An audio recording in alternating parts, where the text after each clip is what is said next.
बिस्मिल्लाहिर्रहमानिर्रहीम। अस्सलाम वालेकुम जी, मेरा नाम तसद्दुक़ अली है और आपकी खिदमत में मैं आज हबीब जालब की शोरा आफाक नज़्म जमहूरियत पेश करूँगा। यह नज़्म मुझे आपको आज सुनाने का ख्याल इसलिए आया कि इस नज़्म में एक बड़ा मशहूर बंद है कि बोलने पे पाबंदी, सोचने पे ताज़ीरें।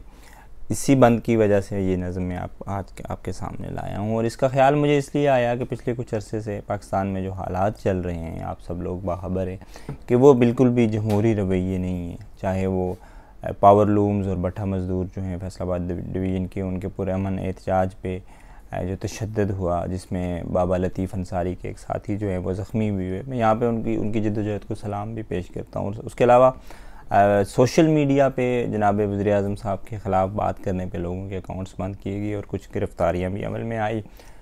कराची में सिंध हुकूमत की तरफ से जो हमारे टीचर्स हैं, जो इंतहाई काबिल एहतराम शोबा है, उन पर जो है वो लाठियाँ बरसाई गई, उन पर तशद्दुद किया गया।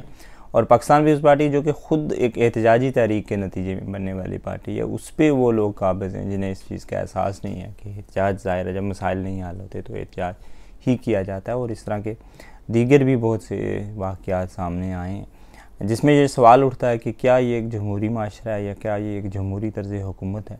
जमहूरियत क्या है, इस पर फिर कभी बात करेंगे। और कल फैसलाबाद के अंदर जो हुआ, बराबरी पार्टी पाकिस्तान के चेयरमैन जवाद अहमद जो कि एक मारूफ गुलकार भी हैं, वो वहाँ पे किसी सोशल मीडिया इनक्लेव फंक्शन में एज ए मेहमान खुसूसी बुलाए गए।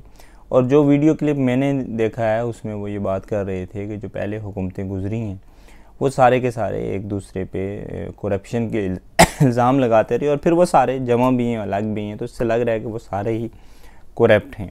इस तरह की कुछ बात हो रही थी और उस पर कुछ लोगों ने उनसे बदतमीज़ी की, उनसे माइक छीना, उनकी बात नहीं पूरी करने दी गई और फिर नारे लगाए गए इमरान खान जिंदाबाद। अगर वो वहाँ पे बहैसियत फ़नकार गए होते और जाके सियासी गुफ्तगू शुरू कर देते तो फिर मुहज़्ज़ब तरीके से जो भी वहाँ के स्टेट सेक्रेटरी साहिब हैं उन्हें उनकी तवज्जो दिलानी चाहिए थी कि साहिब ये आप सियासी बात पे चलेंगे। लेकिन वो बतौर बराबरी पार्टी चेयरमैन गए थे तो ज़ाहिर है कि फिर तो उन्होंने यही बात करनी थी। अब वहाँ पे जाके वो और क्या बात करते। तो ऐसी सूरत हाल में जब अदम बर्दाश्त और उसकी तनकीद न सुनने का हौसला सामने आता है तो उससे ये ज़ाहिर होता है कि चीज़ें उस तरह से हो नहीं रही जिस तरह से होनी चाहिए थी। और लोगों को तवक्को है, लोगों से मुराद हुक्मरान तबके को तवक्को है कि हम चूँकि आवाम की उम्मीदों में पूरा नहीं उतरे तो अब यही हो सकता है कि हम इनके कान बंद कर दें और इनको सोचने समझने की सलाहियत सलब कर लें। लेकिन अब ऐसा मुमकिन नहीं रहा।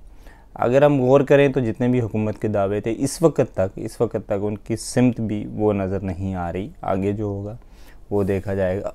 उसमें बहुत सी चीज़ें, मिसाल के तौर पे तारीख़ में सबसे ज़्यादा कर्ज़ों की जो शरह है वो इस अरसे में बढ़ी है। उसकी बड़ी वजह रुपए में कदर भी है, रुपए की कदर में गिरावट भी है और भी है, महंगाई हुई है और बहुत सारी चीज़ें जो इनके दावे थे।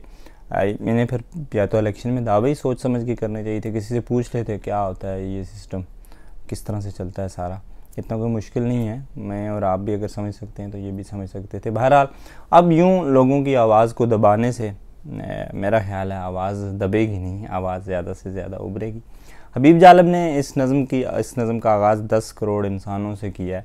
ये 60 की दहाई में लिखी गई थी। उस वक़्त मुत्तहिदा पाकिस्तान की आबादी जो है वो 10 करोड़ थी और इसी तरह चंद हज़ार लोग उस वक़्त इस पे काबिज़ थे, जैसे अब चंद लाख लोग इस पे काबिज़ हैं। और 10 करोड़ इंसान वो जो हबीब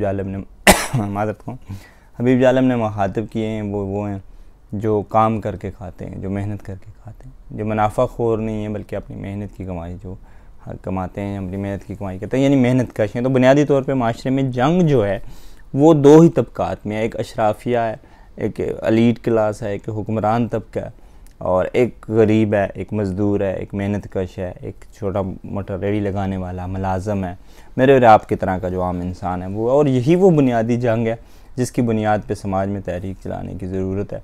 जंग पाकिस्तान पीपल्स पार्टी और नून लीग की या नून लीग और PTI की नहीं है, चूँकि आपने पंजाब असम्बली में भी देख लिया होगा कि ये सब लोग दर हकीकत एक ही हैं, एक ही सिक्के के मुख्तलिफ रुख हैं। इसी तरह से जो कौमी तहरीकें हैं मेरी उसके बारे में भी यही राय है कि कोई पख्तूनख्वा के अवाम और पंजाबी अफसरशाही की जंग नहीं है या बलूचिस्तान के अवाम या पंजाबी अफसरशाही की जंग नहीं है।